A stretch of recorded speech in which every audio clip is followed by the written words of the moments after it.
On a souhaité cette année, en ouverture du Festival pour la paix, proposer un moment d'échange, de partage, et dans toutes les significations du terme, partager une certaine vision des choses, partager des prières, un chant, chacun selon sa volonté, selon son choix, sans aucune contrainte. C'est ça aussi la paix, accepter que chacun puisse proposer ce dont il a envie, comme il a envie, sur un thème que je vais vous commenter tout à l'heure. Je voudrais vous remercier et remercier encore très très chaleureusement, parce qu'on l'a fait parfois un peu au dernier moment, avec des échéances pas forcément prévues à l'avance. Donc merci à tous les intervenants que je vais présenter tout à l'heure d'être venus.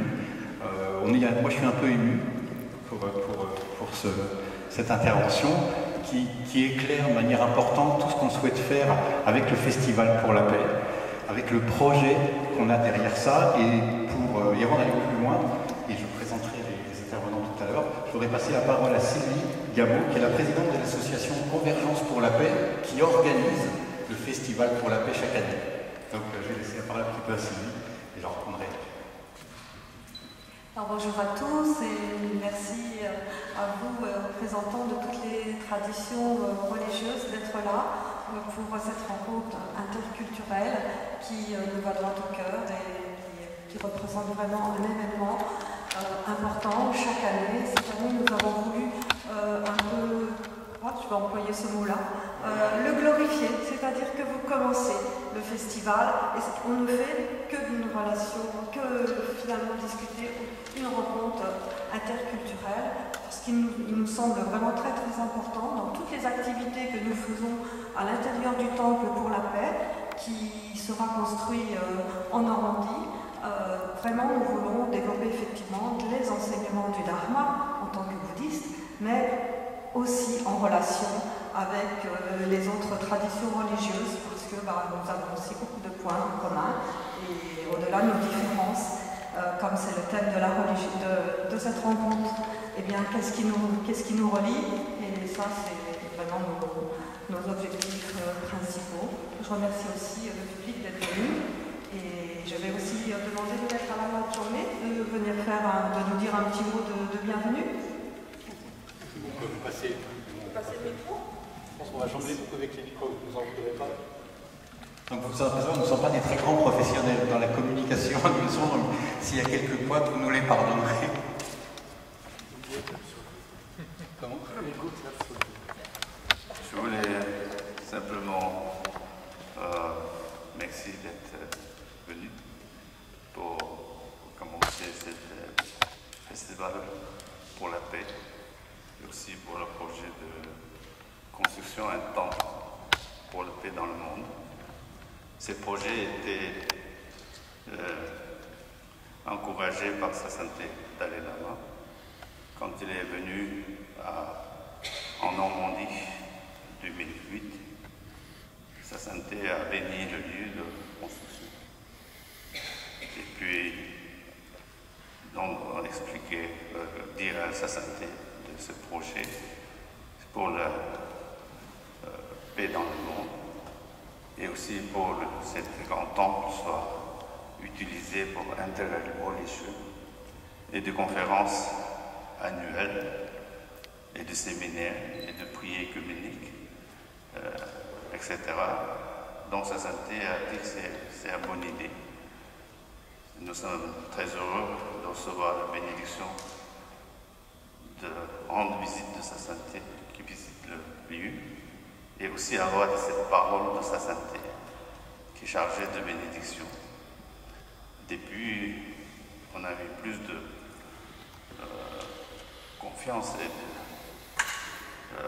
de l'ardeur pour continuer ce festival et pour pouvoir continuer. Pour le moment, il y a simplement la fondation que vous verrez, vous allez découvrir tous les ans, on fait petit à petit. Puis, ça va prendre quelques années peut-être. Il paraît que Notre-Dame a pris pour construire 300 ans.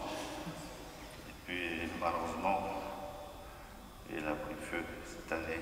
Mais on est vraiment touché de fond de cœur. Et on est triste. Mais aussi d'un côté, il y a beaucoup de bienfaiteurs et de fidèles qui promettent de dons et tout ça. Ça donne la joie en même temps. Joie et tristesse un peu mixte. Et puis, voilà, notre temple est moins connu. Peut-être plus tard par la bénédiction de tous les religieux. Et puis, ça va rayonner ça dans le monde. Et puis, voilà, je ne parle pas très bien français, mais je suis simplement vraiment très heureux que vous êtes aujourd'hui présents parmi nous, et tous les responsables de grandes religions du monde. Voilà. Donc, merci à vous. Et puis, merci aussi pour le participant, de tous ceux qui venaient ici pour ce soir. Merci.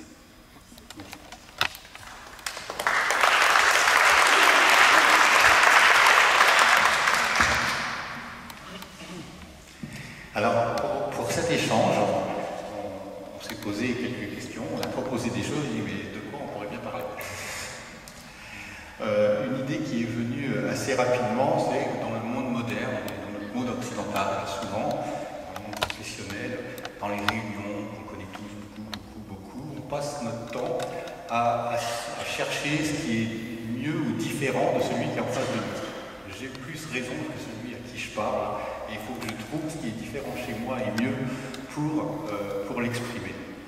Et bien nous, dans le Festival pour la paix, dans la thématique de ce soir, on s'est dit, tiens, pour une fois, est-ce qu'au lieu de chercher ce qui est différent chez l'autre, est-ce qu'on ne pourrait pas essayer de se parler entre nous, mais de ce qui nous ressemble, de ce qui nous rassemble chez l'autre, dans les deux sens du terme? Qu'est-ce qui nous relie tous, au-delà de nos différences, au-delà de nos particularités, au-delà de nos perceptions des différentes choses de la vie, pourrait-on dire, qu'est-ce qui nous relie dans tout ça?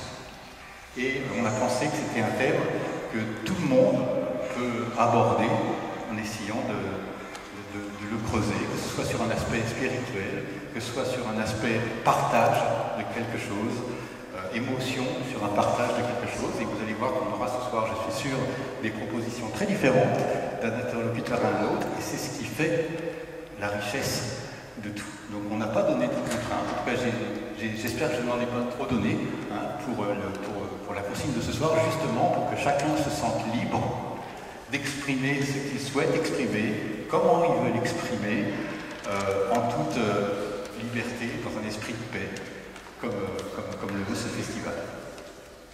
Voilà. Donc je vais me taire, parce que c'est pas moi qu'on est venu entendre parler. Je vais juste vous présenter succinctement les intervenants et les participants qui nous font la gentillesse d'être là ce soir. Alors je vais le faire, alors ça non plus je ne l'avais pas indiqué, c'est une surprise, par ordre que j'ai envie de vous proposer d'intervention. Donc on commencera, si vous en êtes d'accord, il n'y a aucune signification dans l'ordre qu'on propose. Je préfère le dire à l'avance, c'est un hasard sans signification, et si hasard il existe. Donc on commencera par l'intervention du pasteur Fournier, qui est le pasteur de Massy, de l'église protestante unie. Et je n'ai pas éteint mon portable, ce qui est très très mal.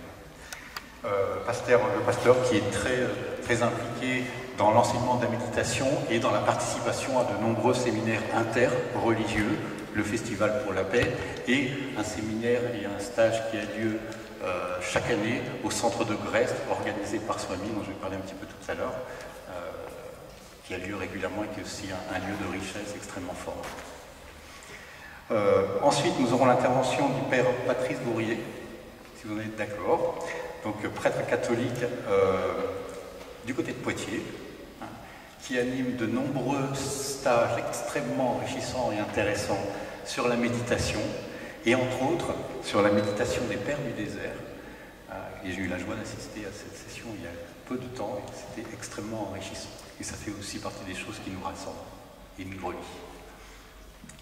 Nous aurons ensuite Sœur Marie Pinlou, qui nous vient du Pays Basque. On nous vient du Pays Basque, à côté d'une trentaine de kilomètres de Bayonne. C'est ça, une petite ville près de Hurte, sœur dominicaine, qui participe. Je savais que j'avais besoin de changer mes lunettes, et je le sais parfaitement. Bénédictine, pardonnez-moi. Donc au Pays Basque, qui a été présidente du DIM. Oui, je ne le suis plus depuis 2 mois. Depuis 2 mois. Le DIM, c'est le dialogue interreligieux monastique, qui organise régulièrement des partages avec des communautés monastiques de différentes traditions. Extrêmement riche. Ensuite, nous aurons l'intervention de Swami Vetamo Ananda, j'espère que je le dis correctement, qui est le responsable spirituel du centre Ramakrishna de Gretz, à Marinvilliers, qui organise très régulièrement aussi, comme je l'ai dit tout à l'heure, des rendez-vous interreligieux, dont certains participants ici sont familiers, et qui nous fait la joie d'être là aujourd'hui aussi. Ensuite, M. Jean-Pierre Alali, vous êtes membre du comité directeur, j'ai peur de me tromper, donc je vous regarde, du CRIF. C'était très bien. Je vais dire ma petite note. Donc vous êtes vice-président de l'Amitié judéo-musulmane de France et vice-président de l'Association des arts et traditions populaires des Juifs de Tunisie. Et vous présidez le Conseil des sages de l'association CIEU. Quand on dira un mot, si je te passerai la parole, Alexandre, pour en parler. Donc merci d'être venu encore une fois ce soir. Merci à vous de m'avoir invité. Nous avons Madame Danielle Ferrat, qui sera avec nous, qui est déjà venue nous voir au Festival pour la paix il y a quelques années. Alors c'est succinct, vous me pardonnerez les résumés, j'espère qu'ils ne sont pas trop succincts. Vous avez été médiatrice sociale à la synagogue Shiftei Israël, et vous êtes membre actif d'une association philosophique qui prône l'élévation de l'humanité aux valeurs de la République, de la démocratie et du progrès social. D'accord. Pardon, et vous êtes membre de l'association CIEU, dont on vient de parler. Coordinatrice. Je veux vous présenter aussi M. Karim Ifrak, qui nous fait la joie. Merci encore d'être là ce soir. Ifrak. Oui, d'accord. Monsieur Ifrak, vous êtes directeur de l'école pratique des hautes études. Je crois que j'ai oublié un mot, des hautes études. J'ai oublié un mot. Pardon, madame. Pratique des hautes études. Les hautes études. Ah, pardon, c'est le nom. D'accord. Donc vous êtes islamologue, coranologue et codicologue, spécialiste de l'histoire des textes, de la vie, de la pensée dans les mondes musulmans, de l'islam mondialisé et des idéologies contemporaines. C'est bien ça. C'est bien résumé. C'est ça. Très bien. Merci. Et puis je vais passer le micro, il le fera infiniment mieux que moi, pour présenter M. Alexandre Vigne, qui est le fondateur de l'association CIEU et son directeur. C'est ça, je te passe la parole Alexandre. Que je veux remercier particulièrement aussi parce qu'il m'a beaucoup aidé à organiser aussi ce moment et qui est familier de ce type d'intervention. Merci Alexandre. Merci Laurent, merci au Festival de la Paix de nous inviter à nouveau. Merci véritablement de la main de cet accueil toujours présent, volontaire, et on essaie d'être toujours là à vos côtés pour encourager toutes vos initiatives. Vous avez créé le temple qui est juste en face de nous, le temple Kagyudzong. Vous êtes aussi le fondateur d'un autre temple en Normandie, et on ira également vous rejoindre si vous voulez bien, effectivement, jusqu'en Normandie, avec plaisir, avec bonheur. Alors, ce que je vous propose pour que la salle puisse également interagir facilement, c'est tout simplement d'être, alors pas trop long, c'est-à-dire des interventions de 5-7 minutes si possible, peut-être 10 minutes, mais pas au-delà de 10 minutes, de façon à ce qu'il puisse y avoir des échanges et que le reste de ce que vous avez prévu de dire, vous puissiez également le faire à travers les questions qui vous seront posées, de manière que ce soit un petit peu dynamique également, parce que je crois que c'est ça aussi le dialogue interreligieux, c'est que tout le monde puisse dialoguer finalement et participer.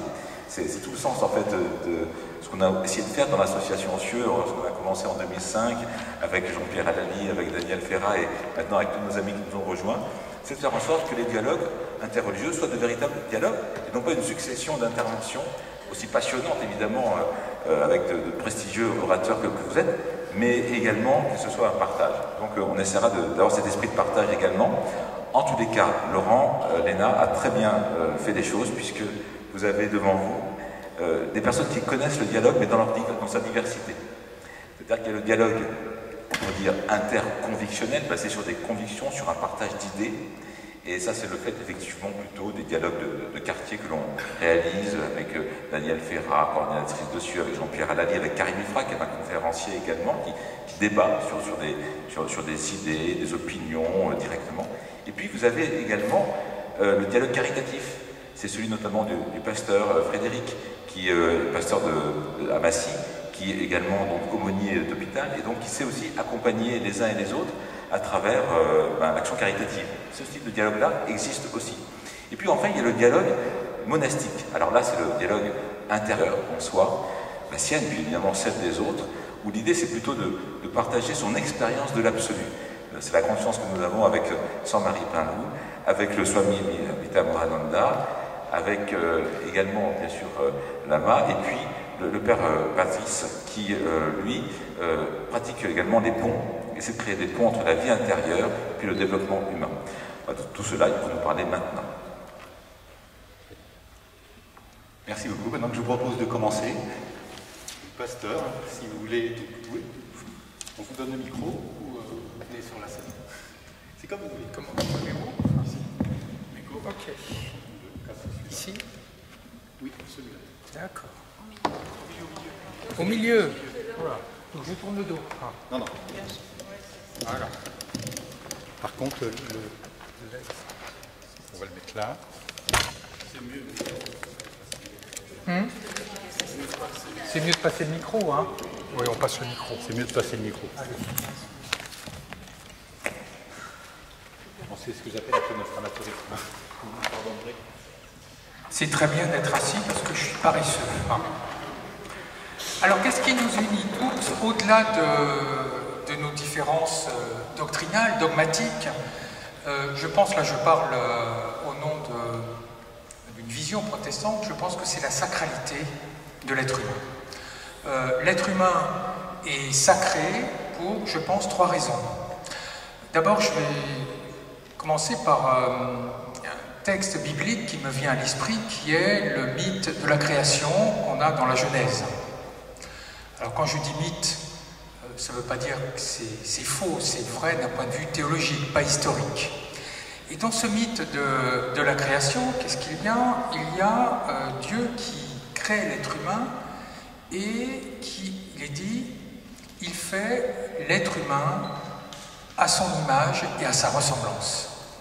Alors c'est dire la grandeur de l'être humain. Alors vous allez me dire, oui, mais c'est pas l'image, quoi. Hein. Quand on a l'image d'un paysage, c'est pas vraiment le paysage. Mais juste après, dans le livre de la Genèse, il y a Adam, le premier homme, qui a un enfant qui s'appelle Seth, qui est à son image et à sa ressemblance.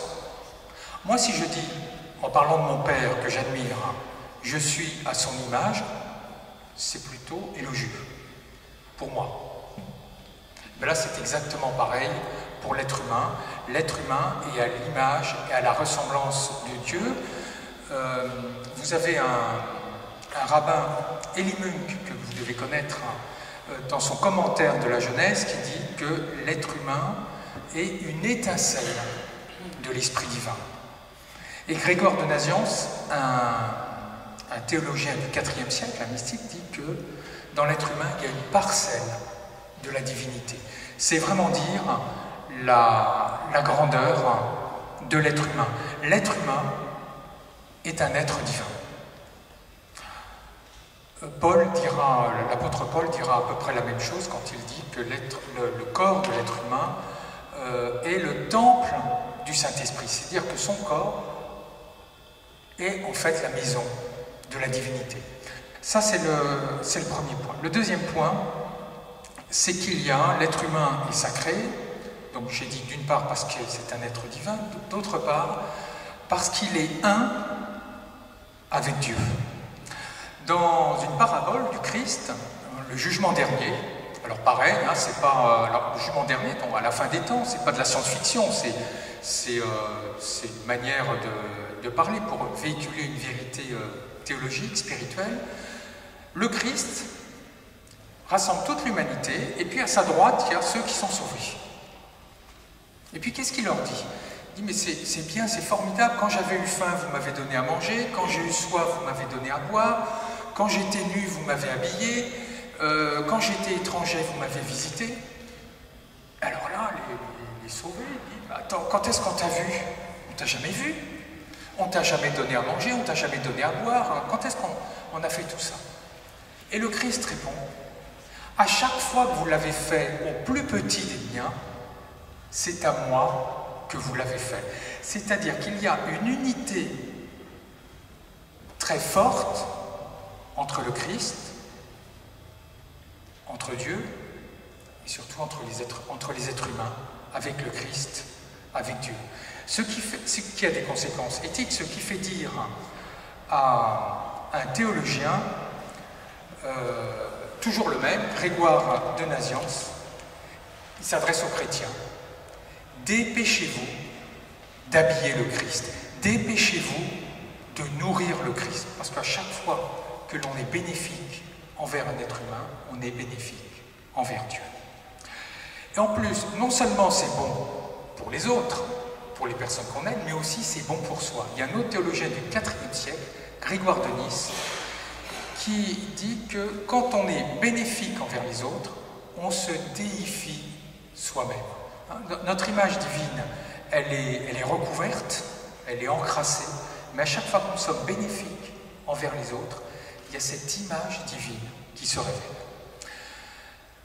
Donc, deuxième idée, unité de l'homme avec Dieu. Je terminerai, je suis dans les temps, c'est fini. Dernière idée, l'unité des êtres humains entre eux. Il y a une interdépendance, une interconnexion entre les êtres humains. Alors je crois qu'on retrouve ça dans d'autres traditions. Paul emploie l'image suivante dans une de ses lettres. Il dit voilà, l'église, alors pas l'église bâtiment, on s'en fout de l'église bâtiment, enfin même, on s'en fout pas, hein, mais non, mais l'église, c'est-à-dire l'ensemble des chrétiens. Et il dit,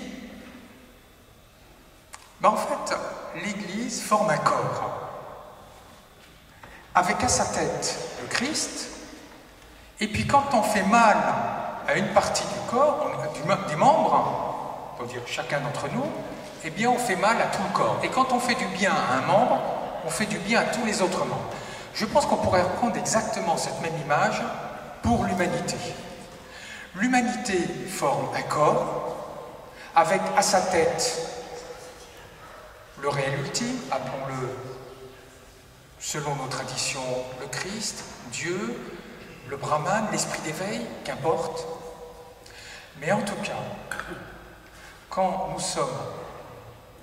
nous faisons du bien à un des membres, c'est toute l'humanité qui en bénéficie. Et quand nous faisons du mal à un de ses membres, c'est toute l'humanité qui en souffre.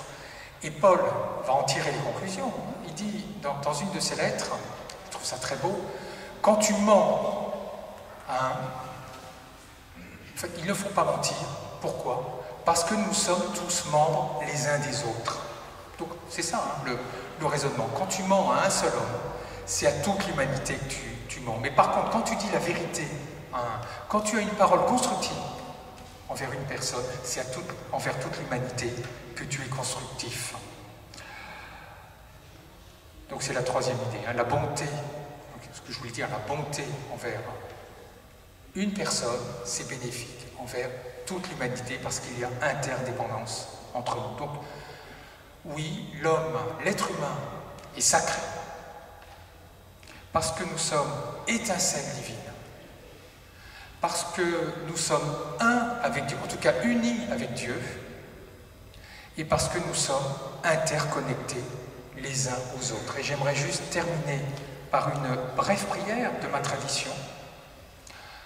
Seigneur, rends justice aux pauvres, aux opprimés, à ceux qu'on méprise, délivre les victimes des puissants, rends à tout être humain sa dignité, fais de nous, Seigneur, tes yeux, ton cœur et tes mains. Puisse cette recherche de bonté envers l'humanité nous rassembler, quelles que soient nos traditions spirituelles. Je vous remercie.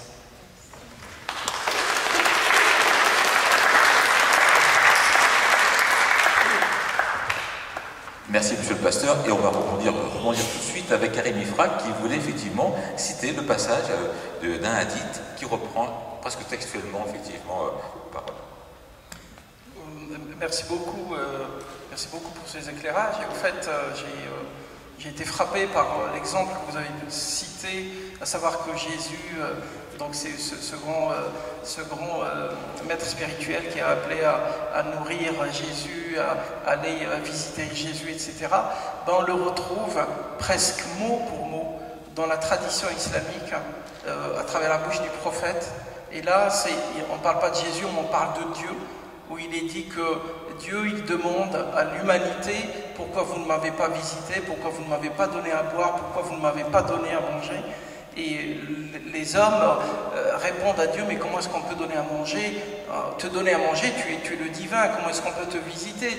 Ben, disent tout simplement « Vous auriez donné à manger à la personne qui avait faim et vous m'aurez donné à manger, etc. » Et on retombe, mais alors presque mot pour mot dans cette parabole ou de je ne sais pas quoi, mais en tout cas c'est très très proche et ça apporte la preuve un petit peu que même dans nos traditions, il y a des choses qui nous lient et peut-être qui nous unissent. Merci.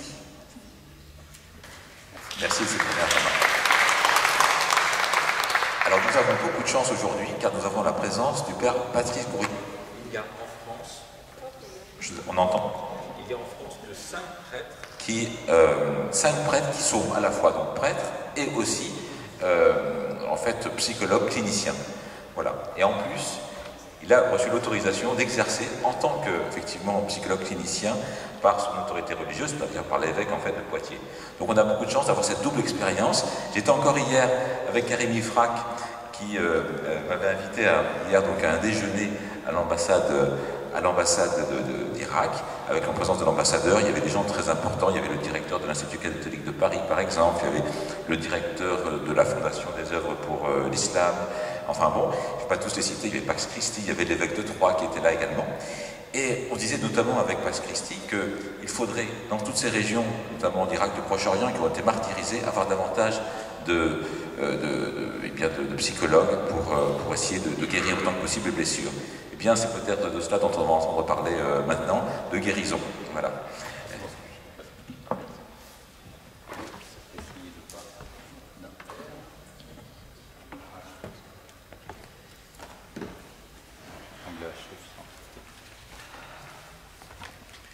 Voilà, merci beaucoup. Alors en fait, pas du tout. On m'a pas entendu parler de guérison du tout. Je suis navré. D'abord, merci de m'avoir invité ce soir. Je suis très ému d'être au pied de Bouddha, même si je lui tourne le dos, je suis un peu gêné de lui tourner le dos. Mais bon, il est devant nous, à l'intérieur, on va dire ça. En préparant cette soirée, j'ai pu réfléchir à un certain nombre d'éléments qui nous relient. Depuis une dizaine d'années, une vingtaine d'années, je fréquente les pères du désert. Des moines chrétiens qui ont vécu dans les déserts d'Égypte, de Gaza, d'Irak, d'Iran, en Syrie. Des lieux extrêmement spirituels depuis des millénaires, bien avant les chrétiens. Bien avant les grandes religions, il y avait une religiosité ambiante. Pensez à l'Égypte. Les pharaons, des millénaires d'histoire, avec une sacralisation du monde. Donc j'avais réfléchi à un certain nombre de points communs, et puis cette nuit a été un bouleversement. Je crois à l'invisible, je crois aux anges, je crois aux songes. Et cette nuit, dans un songe, il m'a été dit, Patrice, efface tout ce que tu as préparé, tu peux le déchirer. L'heure est grave. Donc je vais prendre un petit peu le dialogue interreligieux et cette soirée à l'envers. Qu'est-ce qui nous relie? Eh bien, dans mon songe, la réponse m'a été donnée. Un immense échec. Oui. Qu'est-ce qui nous relie? Un immense échec. La majorité de l'humanité possède une spiritualité.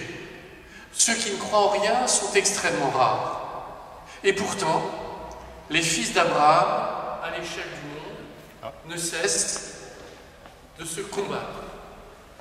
Et les guerres de religion, entre chrétiens, ont fait de nombreuses victimes. En Asie, même si cela se sait moins, on ne peut pas dire qu'il y a eu la paix entre les différents mouvements religieux. Et là aussi, il y a eu des massacres. Or, aujourd'hui, qu'est-ce qui se passe? Pendant que nous parlons gentiment ici, avec des verres d'eau à disposition, 20% de la population mondiale possède 80% de richesses. Et 80% de la population possède 20% des richesses. Pendant que nous parlons, un être humain meurt de faim toutes les 3 secondes. Nombre de personnes n'ont pas accès à l'eau potable. Qu'avons-nous fait, nous les spirituels? Nous allons ce soir arriver à la conclusion, certainement, qu'ensemble, nous sommes pris dans un mouvement. Le pasteur vient nous dire, à juste titre, que l'homme est sacré. Qu'avons-nous fait du sacré de l'homme? C'est pourquoi je dis, par provocation peut-être, que ce qui nous relie, c'est un immense échec.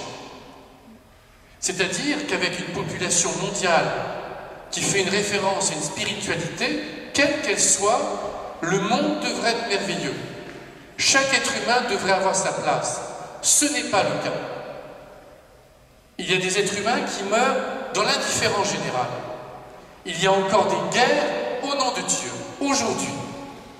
Quelle qu'elle soit, ce n'est plus acceptable. Ce festival est un festival pour la paix. Eh bien oui, alors si le passé est un échec, faisons un pari sur l'avenir. Il ne peut plus y avoir ces chapelles qui ne se fréquentent plus. Il faut que des lieux comme les lieux ce soir se développent. Nous sommes à peine 50 pour un festival pour la paix, dans un dialogue interreligieux. Mais qu'avons-nous fait? Est-ce que cela veut dire que nous ne sommes pas crédibles? Et aujourd'hui, beaucoup pensent que les spirituels ne sont pas crédibles. Aujourd'hui, pour de multiples raisons, il n'est pas forcément évident d'être prêtre. Alors oui, je fais un pari sur l'avenir à partir de ce songe. C'est-à-dire qu'il faut des lieux, tout à l'heure vous parliez d'un lieu en Normandie, un grand temple, qui sera un lieu interreligieux. Il en faut de plus en plus. Il en faudrait dans tous les départements. Et il faudrait qu'ensemble, nous puissions œuvrer, ensemble, et pas chacun de notre côté, à humaniser le monde. Je dis humaniser le monde. Parce que ce qui n'est pas humain, cet été nous parlons beaucoup de la fonte, de la calotte glaciaire, de la température qui augmente, de ces troubles climatiques qui sont réels. Mais qu'avons-nous fait? Nous avons laissé faire. Nous les spirituels. Alors que nous aurions dû défendre la personne. Dans un rapport qui est sorti il y a à peine 3 jours, on dit que dans les années à venir, pas dans 10 ans, dans 5 ans, il y aura déjà plus de 300 déplacés climatiques. Ce n'est pas acceptable. Ce qui blesse la nature blesse l'homme. Ce qui blesse l'homme, à mes yeux, blesse la parcelle de divin qui est en lui. Alors oui, ce qui nous relie pour l'instant, à mes yeux, n'est pas très brillant, quand je regarde le passé. Mais parions sur l'avenir. Et je souhaite que des lieux comme celui-ci, et que vos festivals, ne soient pas fréquentés un vendredi soir par 50 personnes, mais que les gens, à l'échelle du monde, comprennent que les grands courants spirituels, ensemble œuvrent, et que ces différences ne sont pas des oppositions, que ces différences sont des richesses, et qu'ainsi de plus en plus de personnes soient touchées. Alors oui, devant nous, il y a une immense chance. Montrer que le spirituel ne s'oppose pas à l'humain, et que le spirituel, quel qu'il soit, a pour cause principale l'humain. Ainsi, dans 50 ans, ceux qui nous succéderont ne pourront plus dire ce que je viens de dire. Ils n'auront plus dire que ce qui nous relie est un échec, mais ils pourront dire que ce qui nous relie est un immense succès. Et cela va dépendre de ce que nous ferons en sortant d'ici. Merci.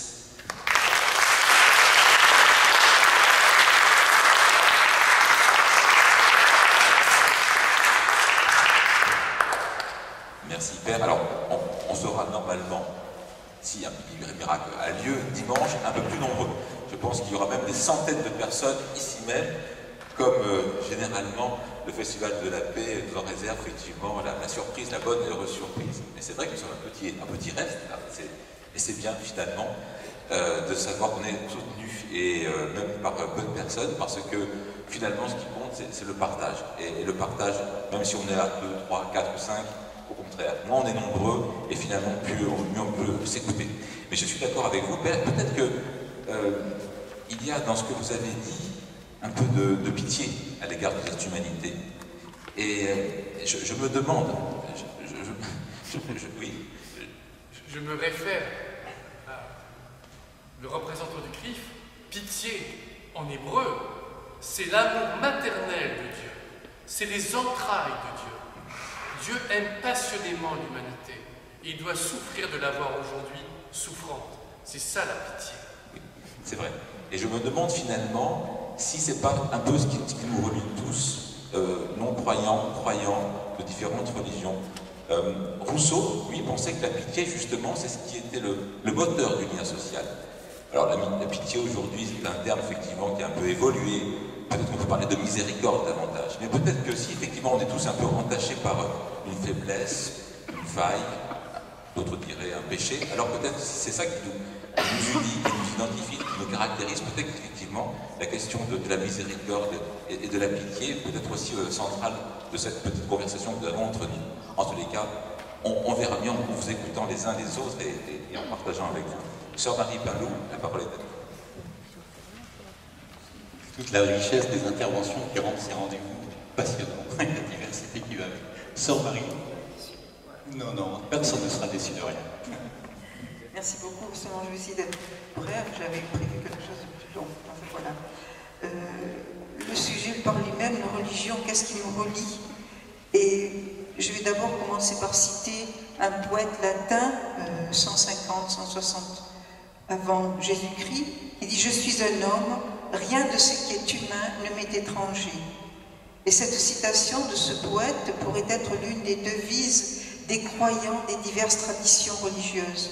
Nous ne pouvons pas abstraire l'humanité, quelle que soit notre religion, nos opinions philosophiques ou notre spiritualité. Nous en sommes issus, certes, mais si on n'observe pas qu'un seul point de vue, on reste partial et donc partiel. Nous devons échanger, s'efforcer de comprendre l'autre, de connaître le monde, et ceux qui y vivent sont nécessaires pour une croissance intérieure de l'homme dans son humanité, afin qu'il devienne plus profondément homme, non pas seulement avec les autres, mais aussi pour les autres. Et notre pape François a dit, à partir de sa propre identité, il faut s'ouvrir au dialogue pour recevoir des identités des autres, quelque chose de plus grand. Rencontres et dialogues pour nous sont indispensables pour l'avenir de la famille humaine, afin de pouvoir promouvoir le vivre ensemble. Je vais peut-être vous souhaiter le regretté cardinal Torrent, qui était le directeur du Conseil pontifical justement pour l'interreligieux, et il a dit « Il n'y a pas de voie autre que celle de dialoguer et non faire la guerre ». C'est une urgence de dialoguer aujourd'hui.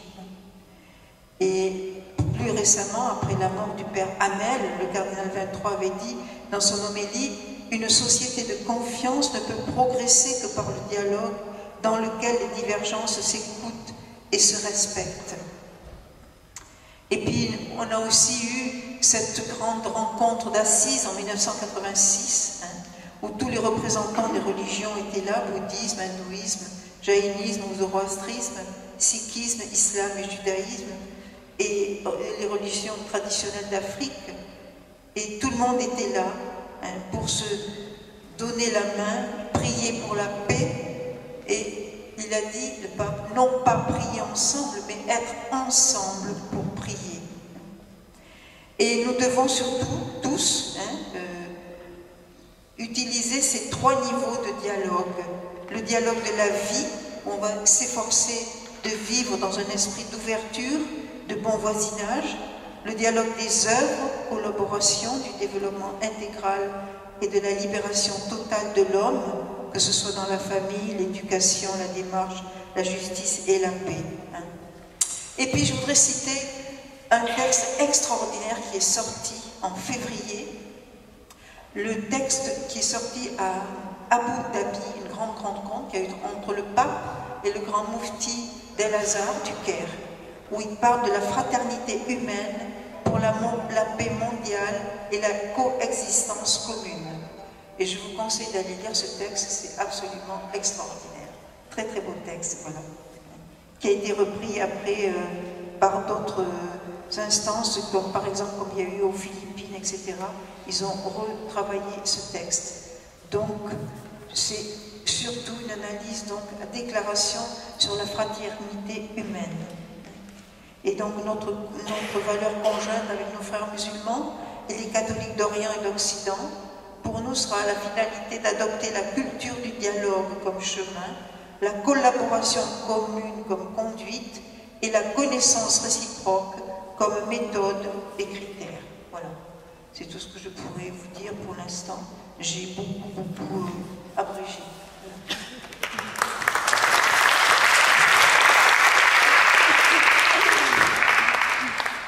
Merci ma sœur. Alors oui, vous avez rappelé effectivement Assise. Pour la première fois, alors Jean-Paul II, il faut rappeler, le pape Jean-Paul II avait l'année précédente Assise, effectivement en 85 exactement, embrassé pour la première fois une terre d'islam. Il est allé au Maroc et il avait effectivement, à la sortie, en descendant de l'avion, embrassé effectivement la terre du Maroc. C'était une première qu'un pape puisse le faire. Et c'est ainsi qu'est né l'esprit d'Assise l'année suivante. Il a souhaité en 86 effectivement réunir toutes les grandes dignitaires religieuses. C'était une première mondiale. Et alors pour le 25e anniversaire d'Assise, c'était Benoît XVI qui était pape et il lui revenait effectivement d'organiser tout cela. Mais il a été très innovant parce qu'en plus, non seulement il a invité les mêmes représentants de toutes les religions que vous avez citées, toutes celles d'ailleurs qui sont présentes ici, mais en plus il avait invité une personne non croyante, sans religion, une française et psychologue de surcroît. Et donc je crois que c'est important aussi de pouvoir dialoguer avec les sans religion, les non croyants, parce qu'on a aussi des points communs évidemment, tous ensemble. On vit en société, on vit ensemble, et donc autant ne pas s'ignorer, autant trouver des points communs. Et bien avant lui, effectivement, Jean XXIII, dans Passam Interis, avait lui-même écrit une encyclique où il disait, mais la paix sur la terre, on pourra l'obtenir en dialoguant, oui, entre croyants, mais aussi avec les sans religion. Et ben, je crois que c'est ce mouvement-là aussi qu'on peut développer maintenant, tous ensemble, et je suis très heureux qu'on puisse en parler. Alors, c'est le Swami maintenant qui va prendre la parole. Le Swami Vivekananda, j'ai beaucoup d'estime, une grande admiration pour lui, parce que là, je crois que c'était dans les années 2001-2002, lorsque je commençais à m'intéresser au dialogue interreligieux, puis je cherchais une solution pour organiser ces rencontres. J'étais allé le trouver, et je lui avais donné une liste, justement, de mots communs aux différentes religions.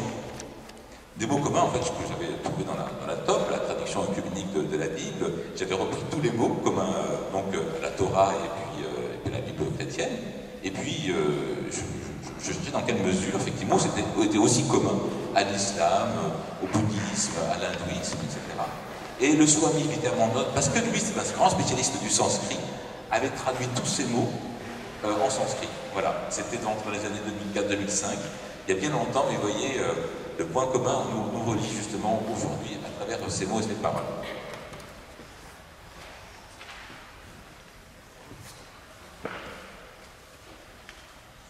Merci, chers amis. Notre rencontre d'aujourd'hui nous fait souvenir un appel très essentiel en sanskrit, Shrumanta Vishve Amritasya Putra, où l'univers entier, écoute-moi, vous êtes les enfants d'immortalité. Si nous sommes les enfants d'immortalité, nous sommes tous un. Il n'y a pas de différence. Mais nous avons toutes sortes de différences, catégorisation, définition, langage, etc. Est-ce que cette sorte de variation est importante pour nous? C'est pourquoi la suggestion à nous donner est nous devons sortir cette sorte de condition, limitation ou contraction. Quelle façon? C'est vrai, nous sommes conditionnés par une sorte d'obscurité partout. nous avons l'apport de tout, l'apport de vie. Et avec tout ce qui est connecté à notre vie conditionnée. Ici, la suggestion est donnée, nous devons sortir de cette obscurité. Le mot utilisé en sanskrit, mrityorma amritangamaya. Nous avons l'apport de la mort. Chaque instant de notre vie, nous mourons d'une façon ou de l'autre. C'est cela qui crée la peur. Avec cette sorte de peur, nous avons multiples sortes de peur. Toutes sortes de pratiques, religieuses ou spirituelles ou n'importe, et d'exprimer pour sortir de cette sorte de peur. Ici, ce que nous sommes demandés, d'être connectés avec la source, cette immortalité ou la vie éternelle. Quand nous sommes capables de nous connecter avec la vie éternelle, oui, ça commence d'accepter l'un et l'autre. Avec cela, nous développons la capacité de vivre ensemble. Quand nous commençons à vivre ensemble, la vigueur, la force de vie se commence d'exprimer. Ce n'est pas pour détruire, mais pour construire. C'est comment la personnalité devient la personnalité totale. C'est comment la personnalité commence de briller. Et quand cette personnalité commence de briller, il n'y a pas de place pour aucune sorte de haine. Le mot utilisé en sanskrit, ma vedvishavara, que la paix règne partout. Maintenant, le corps se commence d'ouvrir à cet esprit universel. Quelle façon? L'esprit qui est ouvert, toujours voir la paix partout, veut la paix règne partout. Quelle façon? Le mot utilisé en sanskrit, Dhyau Shanti, que la paix règne au ciel. Antariksham Shanti, que la paix règne dans notre l'espace. Que la paix règne dans notre terre. Et que la paix règne dans la nature. Avec les animaux, les plantes, disons la nature entière. Toujours, cet esprit nous conduit à intensifier la paix dans tous les domaines de notre vie. Et avec cet esprit, nous sommes facilement capables de recevoir, percevoir les forces cosmiques. Sinon, si vous avez remarqué, à chaque instant de notre vie, il y a les forces cosmiques, d'une façon ou l'autre, qui affectent notre biosphère. Avec cela, ce qu'on appelle les êtres humains, et partout, cette force spontanée domine l'esprit. C'est comment nous devenons connectés avec les forces cosmiques. C'est comment les forces cosmiques sont l'expression de cette vie éternelle ou l'immortalité. De la façon on est conduit vers cette force de vie éternelle. D'accord. Quelle façon nous pouvons le faire? Rien n'a changé. Mais nous devons changer notre attitude dans notre travail, dans notre relation interpersonnelle et dans tous les domaines. Quand cet esprit se commence d'exprimer, comme je l'avais dit, il y a la capacité d'accepter, tolérer, comprendre la compréhension juste se développe, quand cette compréhension juste se développe, il y a l'ouverture de l'esprit. Par exemple, s'il y a le problème ou difficulté avec quelqu'un, nous sommes capables de comprendre pourquoi la personne agit de cette façon. Quelle façon je peux agir? C'est comment cet esprit ouvert fonctionne dans la vie de tous les jours. Donc, deuxième aspect, l'amour. L'amour est la force de vie. Comme on dit, l'amour, ce n'est pas relationnel, c'est la force de vie même. Chaque instant, cet amour pur commence ou exprimer spontanément, mais à cause d'impulsion, tendance, désir illégitime, etc. Les ondes d'amour deviennent déconnectées. C'est à cause de cela qu'il y a des problèmes dans la vie. Quand l'amour ça commence d'exprimer spontanément, l'intelligence devient libérée des contractions, conditions et limitations. Qu'est-ce que c'est l'intelligence? C'est la capacité de voir, de découvrir ce qu'est le réel. Quand nous sommes capables de découvrir ce qu'est le réel, oui, il y a la satisfaction intérieure, il y a la joie intérieure. C'est cette expérience des choses, ce que nous faisons directement, nous donne la joie. C'est comment la vie éternelle s'exprime en nous. Cette vie éternelle, ou ce que nous appelons l'immortalité, ne connaît pas aucune sorte de condition, différence, catégorisation, couleur ou n'importe. Merci beaucoup.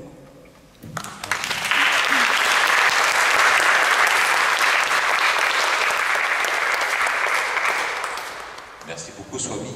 Alors, si j'essaie de résumer votre pensée, ce que vous venez de nous dire, c'est qu'en fait, quand on est interconnecté avec l'immortalité, quand on est interconnecté avec la vie éternelle, alors on peut se rapprocher de son prochain, alors on est connecté avec les autres. Et vous avez dit autre chose, vous avez dit, lorsqu'on trouve la paix en soi-même, alors on peut trouver la paix avec les autres. Je crois que c'est exactement ce qu'il va essayer de faire le Festival de la Paix. Dimanche, vous serez aussi présent, je crois, pour la méditation interreligieuse. Parce que c'est en apprenant effectivement à vivre cette paix à l'intérieur de nous, à travers la méditation, qu'on peut effectivement pratiquer un bon et sain vivre ensemble. Très bien. Merci beaucoup, Swami. La parole maintenant est à Jean-Pierre Alali. Jean-Pierre, inutile de vous présenter à nouveau. Vous êtes un homme d'expérience depuis 50 ans, 40 ans. Vous pratiquez le dialogue interreligieux. Vous êtes même le fondateur de certaines mouvances du dialogue interreligieux. Vous avez cofondé également l'amitié entre les juifs et les musulmans. Avec le rabbin Michel Sarfati et tant d'autres choses, et donc vous nous faites en plus l'honneur d'être le président du Conseil des sages de Cieux. Eh bien, la première fois que vos amis le sachent, vous avez rejoint notre association, c'était la mosquée de Paris. J'avais invité 2 moines bouddhistes tibétains, et vous avez dit oui à ce dialogue interreligieux parce que vous étiez très impressionné par la spiritualité, et même presque la beauté, la force qui se dégageait de ces moines. Chers amis, laissez-moi tout d'abord vous dire tout le plaisir que j'ai à me retrouver une fois encore dans ce lieu magnifique, chargé d'histoire et hautement symbolique, sous la merveilleuse statue de Bouddha, la grande pagode du bois de Vincennes. Voyez-vous, je suis un juif, né dans un pays musulman, la Tunisie, et comme on le rappelait tout à l'heure, j'ai des responsabilités au sein du CRIF, et l'une de ces responsabilités, c'est précisément d'être chargé des relations avec le monde asiatique, notamment les hindouistes et les bouddhistes. Et la chrétienté, me direz-vous. Ben, imaginez-vous que j'étais, pendant un certain nombre d'années, rédacteur en chef d'un journal juif qui s'appelle Tribune Juive. Et un jour, un journal catholique me demande si je veux devenir un collaborateur. J'étais un petit peu embêté, mais j'ai dit, ben, écoutez, C'est le journal qui s'appelle Le Pèlerin Magazine. J'étais d'accord. Et le rédacteur en chef de l'époque me dit, mais vous savez, vous ne pouvez pas signer Jean-Pierre Allali, parce que vous êtes connu comme dans la communauté juive, il faudrait trouver autre chose. Et j'ai un ami à moi qui est un grand joueur de Scrabble qui m'a dit, ne te casse pas la tête, je vais tout de suite trouver l'anagramme de ton nom. Et de Jean-Pierre Allali, on a fait, vous pouvez vérifier, Père Alain Jallier. Je suis navré d'être concurrent. J'ai été pendant de longues années le Père Alain Jallier au journal chrétien, catholique, Pèlerin Magazine. Alors, voyez-vous, nous nous posons encore et toujours ici et maintenant la question, qu'est-ce qui nous relie tous? Alors, les différents orateurs en ont parlé.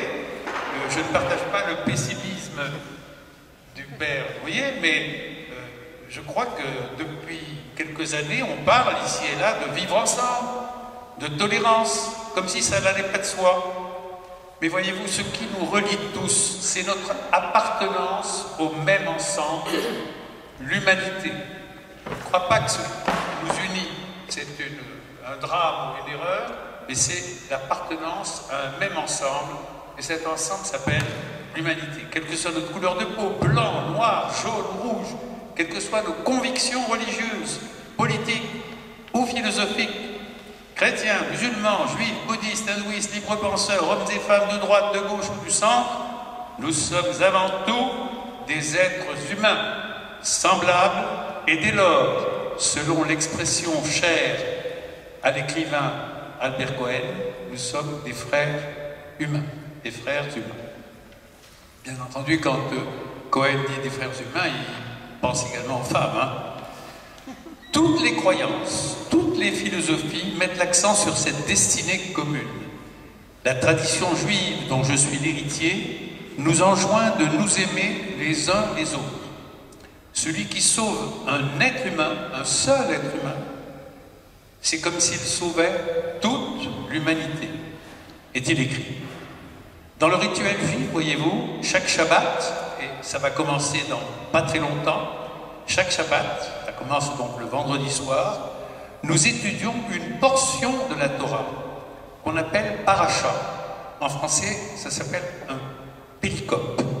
Eh bien, ce soir et demain, nous allons lire une paracha intitulée Réé. Réé, ça vient du verbe voir, ça veut dire voir. V-O-I-S. Eh bien, dans cette paracha, on lit notamment qu'il convient de respecter la solidarité entre les hommes et d'être miséricordieux envers la veuve et l'orphelin. Voyez-vous, dans cette paracha, donc, qui s'appelle Réé, la Torah s'étend longuement sur la mitzvah, c'est-à-dire l'obligation, disons, de tzedaka. Tzedaka, c'est un mot qui se traduit, c'est un mot hébraïque qui se traduit par justice, mais également par charité. Et il s'agit d'aider son frère s'il est dans le besoin. Et il est écrit, dans ce que nous allons lire ce soir et demain, « S'il y a chez toi un pauvre, l'un d'entre tes frères, tu n'endurciras pas ton cœur et ne fermeras pas la main de ton frère nécessiteux, mais tu lui ouvriras largement la main et tu lui prêteras selon ses besoins, selon ce qui lui manque. Tu lui donneras encore. Je te fais cette recommandation, tu ouvriras largement ta main à ton frère, à ton pauvre. » En résumé, la traduction littérale de cette recommandation pourrait être « Ouvrir, tu ouvriras, prêter, tu lui prêteras, donner, tu donneras. » Certes, comme on l'a signalé, des différences existent entre les hommes, mais ce qui nous rassemble doit l'emporter sur ce qui nous sépare. C'est là que réside la clé, si nécessaire, de la paix entre tous les hommes et toutes les femmes de bonne volonté. Un petit détail maintenant, pour ceux qui ne le sauraient pas, je signale une particularité étonnante du judaïsme. Il n'y a aucune contradiction entre judaïsme et bouddhisme. On peut être à la fois juif et bouddhiste. C'est le cas de la congrégation des Buddha Jews qui, pour l'essentiel, vivent à New York. Donc le fait d'être avec vous un soir de Shabbat n'est pas trop contradictoire pour moi. Je souhaite une pleine réussite aux travaux de notre Assemblée. Je vous remercie. Merci.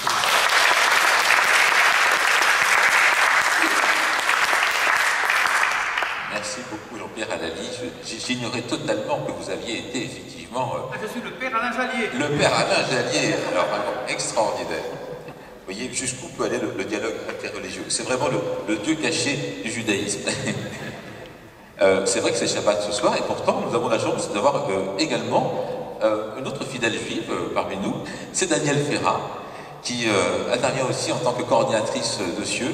Elle œuvre dans le 12e arrondissement, comme la pagode est également, si on l'appelle la pagode de Vincennes, elle est en fait administrativement reliée à Paris 12e. C'est pour cette raison que cette pagode nous fait l'honneur de participer à une rencontre interreligieuse que coordonne Danielle Ferrat depuis bien longtemps. Bonsoir à tous et je remercie le Père Lama, je ne sais pas si on dit le Père Lama ou Lama. Merci beaucoup de nous inviter ainsi que Laurent Léna. Voilà. Qu'est-ce qui nous relie tous? J'ai trouvé une petite histoire à vous raconter avant de vous dire ce que pour moi, qu'est-ce qui nous relie tous.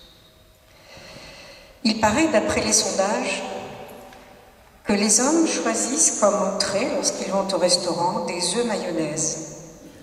Les femmes, des crudités. De quoi est faite une mayonnaise? Des œufs, du sel, de l'huile. Et qu'y a-t-il de plus disparate que ces ingrédients qui, une fois réunis dans un bol, deviennent un et deviennent pour le régal des petits et grands? Eh bien, dans les dialogues interreligieux, c'est le même principe. J'ai l'honneur d'être coordinatrice Cieux, dialogue interreligieux et laïque, parce qu'autant on se bagarre vis-à-vis des laïcs pour dire que les religieux ont droit à la parole, autant dans le côté religieux, il est important de dire que les laïcs aussi ont droit à la parole. Dès le départ de nos relations, un jeune homme de la mosquée Nour, qui entre parenthèses, l'imam Boubacar n'a pas pu venir ce soir parce que c'est en pleine période. Ah si, il est là. Alors je vous prie de m'excuser, j'ai cru qu'il n'était pas là parce qu'il y avait des problèmes de prière. Dès le départ de nos relations, un jeune homme de Nour, de la mosquée, a fait référence à ce plat en étant en plein dialogue interreligieux, en disant que tout en nous ne connaissons pas, nous nous sommes reconnus. Il parlait bien sûr des participants de diverses religions et pensées. Tout en nous ne connaissant pas, nous nous sommes reconnus et la mayonnaise a pris. Les chrétiens pourraient ajouter paix aux hommes de bonne volonté, hommes qui englobent également les femmes que nous sommes. Nous sommes de bonne volonté. C'est un des principes qui nous réunit. Je le compare à l'œuf qui est un lion. Réunir, relier, vient du latin religare, qui donne le mot religion. La religion nous réunit, ou devrait nous réunir, entre hommes et femmes de bonne volonté, au lieu de nous séparer, comme c'est le cas le plus souvent. Dans les psaumes 133 de la Bible juive et chrétienne, verset 1, il est dit « Cantique des degrés de David », du roi David, « Ah, qu'il est bon, qu'il est doux à des frères de vivre dans une étroite union. C'est comme de l'huile parfumée sur la tête, qui découle sur la barbe d'Aaron, et humecte le bord de sa tunique. Comme la rosée du Hermon qui descend sur les monts de Sion, car c'est là que Dieu a placé la bénédiction, la vie heureuse pour l'éternité. Une étroite, alors ça, le verset finit, une étroite union, voici pour moi ce qui se rapporte à l'huile pour notre mayonnaise. Vivre ensemble, en paix. Spirituellement, Reste le sel pour qu'elle soit complète, je dirais parfaite. Le sel est connu depuis la préhistoire, voire une des plus anciennes villes préhistoriques d'Europe, Solnitsata, pour ses caractéristiques d'assaisonnement et de conservation des aliments. Il était extrait des mines généralement très enfouies dans le sol, mines de roches évaporites telles que la halite, ou plus facilement des sources salées ou de la mer, saliculture. Et voilà le dernier élément, le dernier ingrédient. Le sel conserve. Il est enfoui dans le sol, dans notre terre intérieure, où certains pensent que notre moi profond y réside. Mélangé au reste, l'œuf, l'huile, cela donne une harmonie relationnelle entre nous qui nous permet d'avancer vers une meilleure compréhension des choses de la vie. Alors qu'est-ce qui nous relie? Nous sommes tous sur le même bateau ou sur la même planète. Certains pensent qu'un jour on pourra aller habiter sur une autre planète. Mais si on y apporte notre mauvais côté et pas notre bonne mayonnaise, cette planète sera l'identique de notre Terre et connaîtra les mêmes problèmes. Si on accepte une personne, si on n'accepte pas une personne, si on refuse de lui parler, de lui porter secours, parce qu'elle est noire, parce qu'elle est juive, parce qu'elle a une robe, parce qu'elle est blonde, eh bien, le même cycle infernal se reproduira. Et sur notre terre continuera à se reproduire. Ce qui nous relie, c'est la vie par elle-même.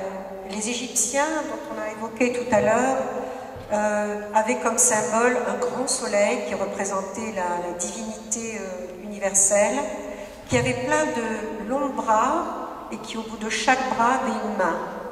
C'est censé représenter chaque être humain qui est relié à cette espèce d'astre solaire. Ce qui nous relie, c'est la vie, la respiration. Nous respirons tous le même air. Et l'Amazonie, le poumon de la Terre, est mourant actuellement car il flambe.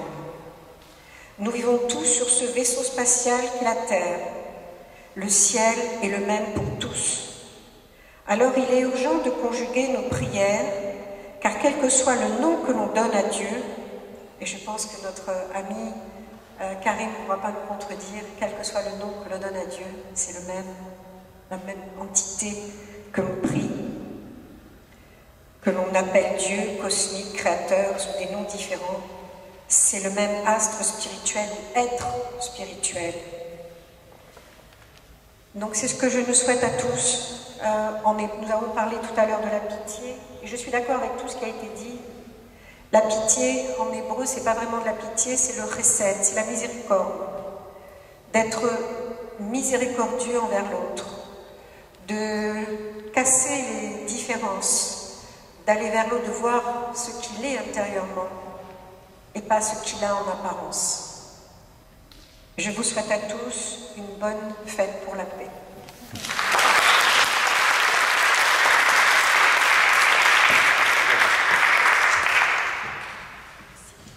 Je vais faire la transition puisque Alexandre est parti, c'est trop tard. Merci. Et l'imam de la mosquée Nour qui nous a fait la choix de nous rejoindre. Allez vous asseoir.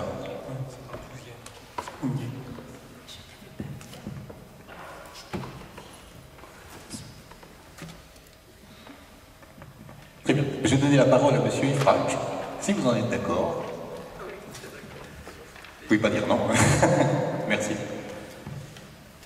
Alors c'est pas le grand moufti d'Irak qui nous rejoint, mais c'est effectivement Boubacar Conté qui est l'imam de la mosquée du 12e arrondissement, qui nous fera l'honneur d'être présent donc dimanche pour la méditation interreligieuse et qui est avec nous également pour montrer qu'il y a une incarnation aussi territoriale du dialogue.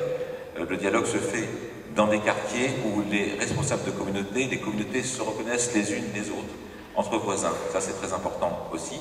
Et Karim Ifrak, il va pouvoir peut-être aussi nous dire rapidement comment a réagi le grand moufti, le grand ayatollah d'Irak lorsque tu lui as demandé gentiment s'il pouvait nous rejoindre à ce grand festival de la paix. Il était invité par la France, il était invité par notamment le ministère français des Affaires étrangères, et on l'a donc effectivement rencontré hier. Comment a-t-il réagi à ton invitation, sachant qu'il avait déjà un programme de visite, notamment à l'Institut catholique de Paris, et donc c'était pour lui une chance extraordinaire que de connaître la grande pagode de Vincennes, le temple Kagyuzang fondé par le vénérable Alma Gourmet. Comment a-t-il réagi? Je confirme, il a réagi très positivement, parce que quand je lui ai parlé de cet événement qui est organisé aujourd'hui, il m'a dit qu'il serait venu avec très grand plaisir. Fort regrettablement, il était surchargé, d'autant qu'il n'avait que 2 jours de passage ici à Paris, avec tous les rendez-vous qu'il avait, donc du coup, c'était juste pas possible.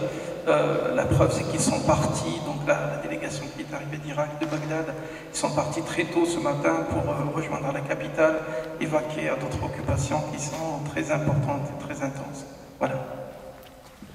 Très bien, Karim, donc nous t'écoutons. Je reprends la parole. Écoutez, lorsque Alexandre m'a demandé très gentiment d'intervenir sur cette thématique qui est celle de l'union, j'ai été ravi, honoré de cette proposition, d'autant que c'est un sujet qui est quand même très important, qui est un sujet d'actualité, qui fait un petit peu bisounours, c'est vrai, il faut le dire, mais c'est un bisounours qui s'inscrit dans l'actualité, dans le quotidien, et qu'il faut travailler dessus.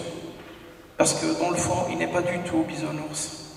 La preuve, c'est qu'on traite la question de l'union et de ce qui nous lie, c'est parce que tout, ou presque, nous désunit et nous délie. Lorsqu'on pose la question qu'est-ce qui nous lie, qu'est-ce qui nous unit, bien évidemment, la réponse toute trouvée, c'est de dire mais c'est l'humanité. Oui, je veux bien, mais la réalité, lorsqu'on regarde ce qui se passe autour de nous et de ce qui se passe au plus proche et au plus loin, les seules bricoles qui nous lient réellement, mais qui ne nous unit pas, c'est certainement Internet, certainement la société de consommation que nous sommes devenus. Et où l'union là-dedans, réellement? Vous savez, l'humanité, aujourd'hui, elle compte plusieurs milliards de personnes. Plusieurs milliards. Et on peut se demander, ces plusieurs milliards de personnes, qu'est-ce qui les lie, qu'est-ce qui les unit? Bien évidemment, les premières réponses qui tentent, c'est les liens du sang, les liens de la famille, les liens de l'amitié. Mais sur les 7 milliards, réellement, votre propre famille, elle est de combien? Vous êtes 20, vous êtes 200, vous êtes 2000, vous n'êtes pas 7 milliards. Donc vous êtes une goutte d'eau dans cette humanité. Alors vous ne pouvez pas dire que les liens du sang, ou les liens de la famille ou de l'amitié forment ce qui unit l'humanité. De même, lorsque vous allez sur des dégradés, comme les liens patriotiques, ou plutôt communautaires, ou même ethniques, toujours au regard de la grande humanité, on est toujours une goutte. Et si on veut aller beaucoup plus profond que ça, lorsque vous rentrez même dans ce qui peut nous lier en tant que communauté, ou en tant qu'ethnie, ou en tant que famille religieuse, la désunion, elle est énorme. Et du coup, très franchement et très sincèrement, il est presque difficile, pour ne pas dire impossible, de parler d'union et de ce qui pourrait nous unir et nous lier. Mais bien évidemment, l'homme il est fait d'union, que lui-même il fait, mais que lui-même il défait également. Bien naturellement, l'homme, bien qu'il soit celui qui défait l'union, il ne peut pas vivre sans liaison et sans l'union. C'est quelque chose qui est de l'ordre du vital. Mais malheureusement, lorsqu'on regarde ça de façon pratico-pratique, de façon pragmatique, de façon rationnelle, de façon raisonnable, on se rend compte que le gouffre, il est énorme. Bien évidemment, il ne s'agit pas d'être pessimiste, il s'agit d'être réaliste et de dire que ce qui pourrait nous lier, ce qui pourrait nous unir, ben c'est cette rencontre.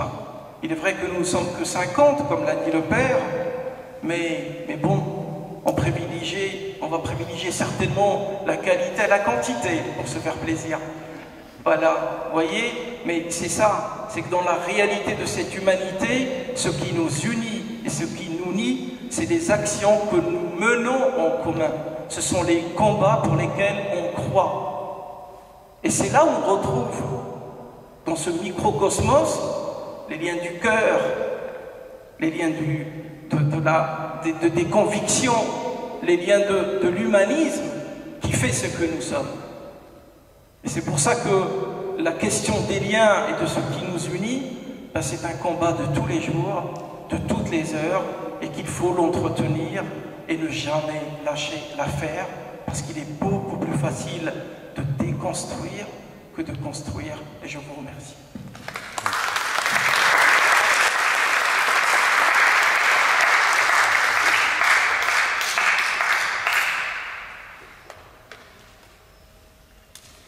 Merci beaucoup Karim pour ton intervention. C'est vrai que l'action est aussi nécessaire et relie. Et la contemplation et l'action ne sont pas forcément opposées.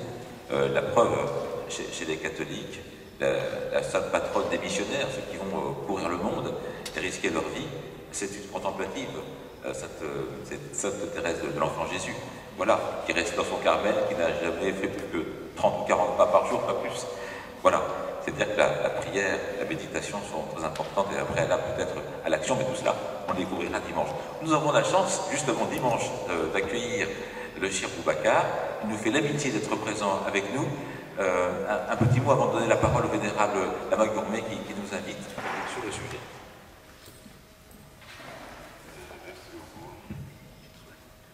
D'abord, je commence par rendre grâce à l'Éternel qui nous a réunis ici.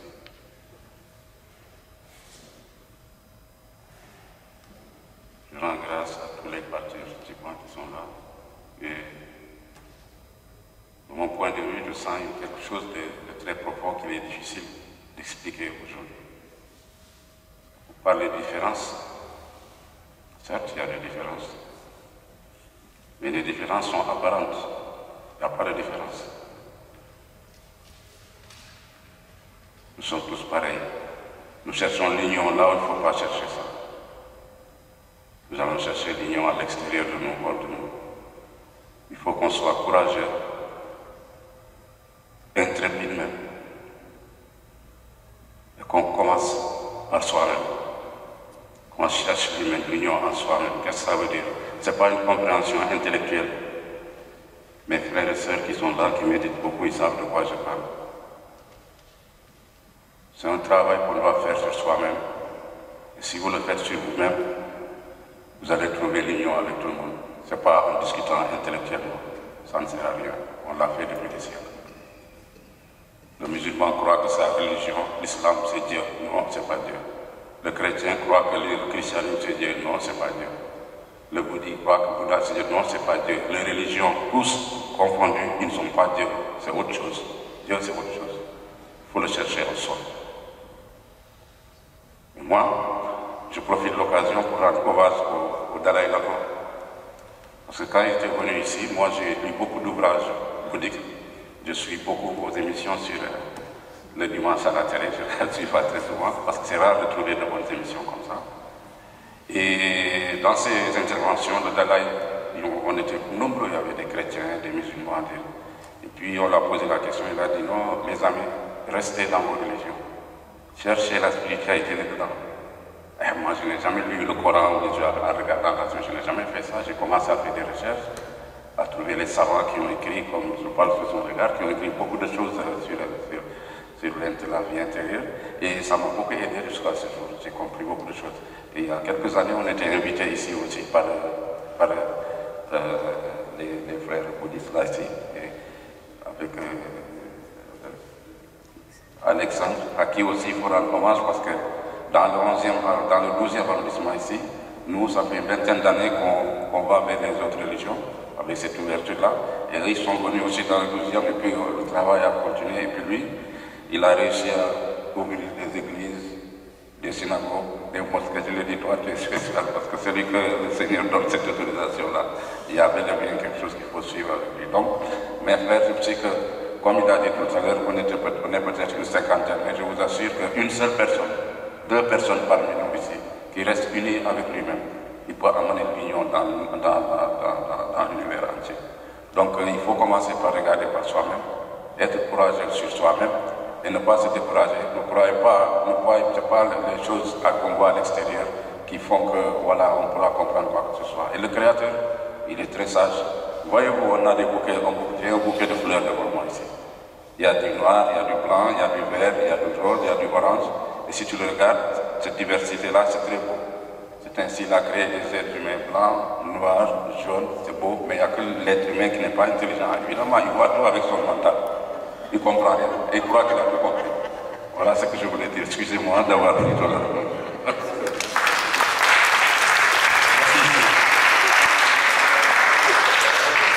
Et merci de ce témoignage d'amitié. Islam, bouddhisme, c'est assez rare effectivement d'avoir ce témoignage-là. Et merci, c'était très précieux. C'est un grand témoignage qu'on va conserver ce soir et qui donne justement l'ouverture pour introduire l'intervention du vénérable Lama qui nous fait l'amitié de nous recevoir, de tous nous accueillir ici. Je vais commencer. On a préparé avec Lama une petite intervention. Je vais la faire debout. Donc on va conclure cette suite d'interventions et je ne manque pas de vous remercier encore de l'avoir faite. Alors dans le sujet d'aujourd'hui, il ne faudrait pas que je termine. C'est une chute bénie, mais... Non mais t'as un prêtre qui doit faire l'enterrement. Je suis sauvé d'entrée. Dans le sujet qui nous relie tous aujourd'hui, je voudrais introduire la proposition qu'on va faire avec Lama aujourd'hui, introduire notre intervention par d'abord une citation du Bouddha historique qui nous surveille ce soir. Il a dit cette phrase suivante: nous ne sommes pas indépendants, mais interdépendants. Rien n'existe jamais tout à fait indépendamment du reste. Tout est en lien avec tout. Et cette phrase qui va introduire la suite: si les membres de la famille s'aiment tendrement, la maison sera un beau jardin fleuri. On appelle ça l'interdépendance dans le bouddhisme, mais vous avez employé beaucoup de mots extrêmement similaires qui existent dans toutes les traditions. L'interdépendance, c'est quoi? C'est nos bonheurs, on est tous à la recherche du bonheur, se conditionnent les uns les autres. Je ne peux être complètement heureux si tous les êtres ne peuvent être complètement heureux. C'est une phrase d'un maître tibétain que j'ai pris dans un article qui dit: si nous ne sommes pas généreux et serviables avec les autres, il y a peu de chances que les autres le soient avec nous. Et inversement. L'interdépendance entre les êtres humains, ça permet de réaliser que notre bonheur passe par celui d'autrui, et par là même de développer la compassion envers autrui. La maison de la famille sera un beau jardin si les membres de la famille vous aiment tendrement. La maison de notre famille sera un beau jardin si tous les membres de la famille partagent l'amour et la compassion infinie. Quand on réalise que tous ces phénomènes ils sont interdépendants, comme on dit chez nous, notre vie dans l'ici et maintenant va se trouver transformée. Cette transformation, elle va se traduire par une compassion irrésistible envers tous les êtres. Dans le bouddhisme tibétain, il y a une divinité qui personnifie tout ça. On l'appelle Chenrezig, ou en sanskrit Avalokiteshvara. C'est la personnification de l'amour et de la compassion envers tous les êtres éveillés, tous les êtres vivants, qui œuvrent sans cesse pour parler des êtres éveillés, au bienfait de tous les êtres, comme on dit chez nous, sans exception. J'ai oublié d'amener, j'avais prévu d'emmener une représentation. Il y a 4 bras qui représentent chacun l'amour infini, la compassion infinie, la joie infinie et l'équanimité infinie. Alors, cette divinité de Chenrezig, il y a un mantra très célèbre dans le bouddhisme tibétain, Om Mani Padme Hum, qui matérialise cette signification-là. C'est ce qu'on appelle le mantra de Chenrezig. Elle exprime sous forme de son, de chant, de son, toute la connaissance et la compassion de tous les êtres éveillés, de tous les Bouddhas. Chacune de ces syllabes possède à elle seule, dit-on, un potentiel de bénédiction incommensurable. Sa récitation, dit-on chez nous, permet de faire naître en nous l'amour et la bienveillance envers tous les êtres sensibles, de parfaire toutes les qualités et de fermer toutes les portes des renaissances inférieures, comme on dit chez nous. Ça va être notre proposition de ce soir. Et avec Lama, on aimerait vous proposer, pour finir cette session-là, pour matérialiser, non pas dans une phrase, mais dans ces sons, dans ce chant, tout ce que vous avez déjà exprimé et qui se retrouve dans ce mantra.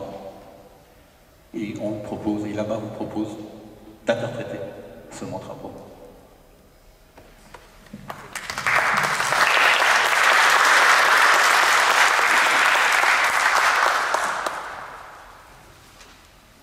Merci à toi de parler à ma place.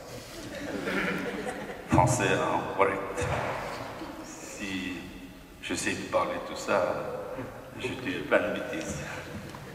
Je ne sais pas lire, je ne parle pas très bien français. Mais on a fait le prier maintenant. C'est aussi de quelque chose qui nous relie. C'est de penser la base de la vie ordinaire ou spirituelle. Et de penser, éviter la souffrance et de ne pas souffrir, et aussi acquérir le bonheur et de cultiver le bonheur. Deux pensées, c'est tous les humanitaires de la Terre qui possèdent. C'est dans toutes les traditions, aussi reliées par ces deux idées ou pensées de base, spirituelles ou normales. Ne pas souffrir et avoir du bonheur. Même les insectes, les animaux comme éléphants ou jusqu'à moucherons, ils ont même l'idée que nous. Dès le lever de matin, aujourd'hui jusqu'à ce soir, de trouver de bonne nourriture, comme humains, comme tous les animaux. Et aussi avoir tranquille. Il fait souhaiter aussi de, comme nous, ne pas faire tuer par quelqu'un, d'avoir ne pas d'accident, etc. Parce qu'ils ont aussi leur famille dans leur nid. Parfois, les parents, ils sont tués, tombés. Les enfants restent dans le nid, faim, et puis à la fin, ils mourir.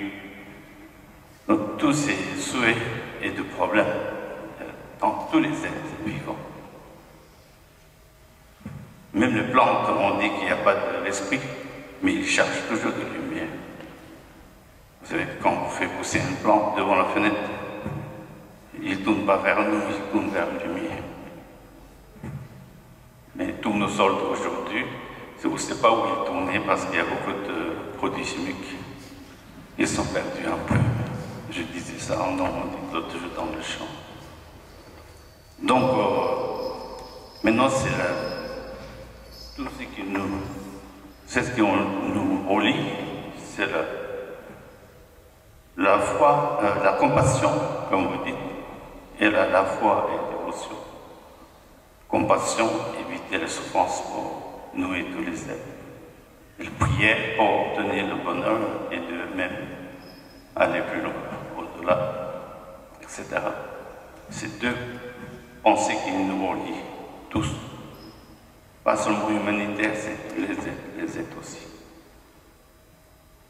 Donc il faut essayer de réfléchir là-dessus, comme religion, représentant religion, tout le monde sait, mais aussi toute l'audience, vous, de tout ce qu'il dit aujourd'hui, par différents. C'est de repenser dans la vie de tous les jours, quelques instants. Ça va nous apporter de bien et bonheur, et pour les êtres aussi, qui nous entourent. Maintenant, on va faire prier, parce que ça va long. Si vous avez par cœur certains pratiquants bouddhistes. Donc, on médite sur l'amour et la compassion, comme vous dites, mais chacun a sa façon.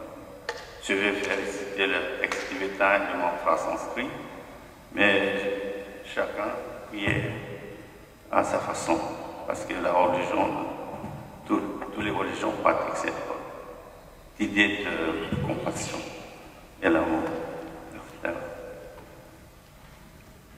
Voilà, donc on va essayer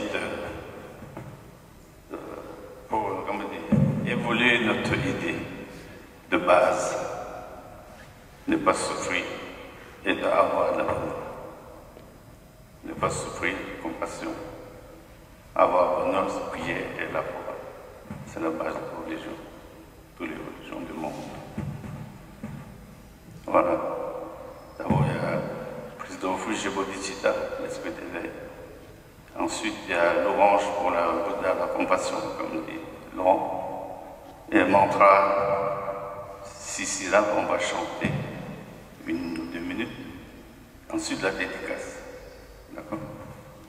Oh, Sanje, Jedan, Soje, Jonana, Janju, Bardo, Dane, Jasoje, Dage, Jensoje, Besanan, Jenrola, Tenjer, Sanje, Jomarajo, Sanje, Jedan, Soje, Jonana, Janju, Bardo, Dane, Jasoje, Dage, Jensoje, Besanan, Jenrola, Tenjer, Sanje, Jomarajo, Sanje, Jedan, Soje, Jonana, Janju, Bardo, Dane, Jasoje, Dage, Jensoje, Besanan, Jenrola, Tenjer, Sanje, Jomarajo,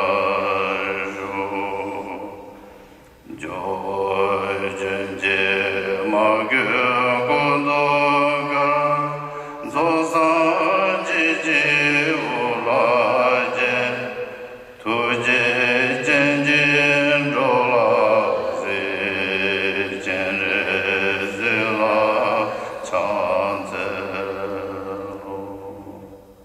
Om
l'empathie, la compassion et l'amour.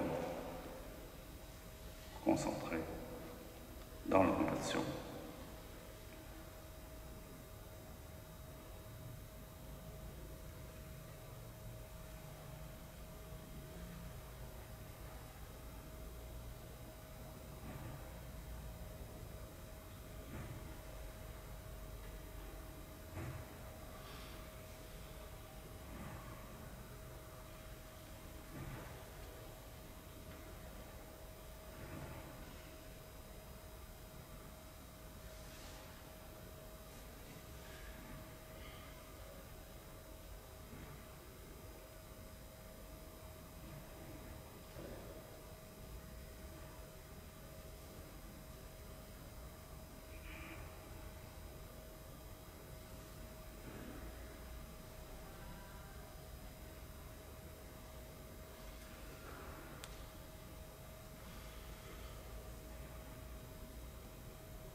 La dédicace.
Merci beaucoup.